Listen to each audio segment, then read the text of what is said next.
17 ilini verdi səngərə, buna şahid oldu bütün dağ dərə. Düşdü cəsarəti dildən dillərə, elin qəhrəmanı Yiğit Pəncəli.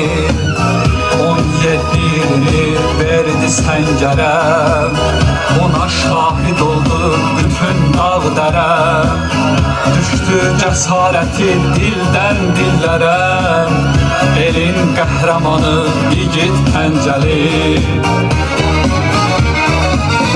Əzərüt kəndir igid balası, onunla fəxr edir elin obası.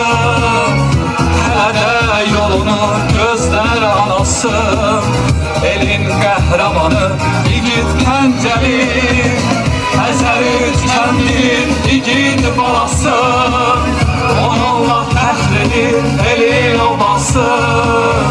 Hələ də yolunu gözlər anası, elin qəhrəmanı Yiğit Pəncəli. Adına layiqdir yazdığın dastan, sənə ad verildi milli qəhrəman. Vətəni yolunda keçdi canından, elin qəhrəmanı Yiğit Pəncəli.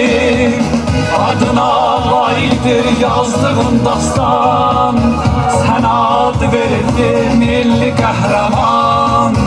Vətəni yolunda keçdi canından, elin qəhrəmanı Yiğit Pəncəli.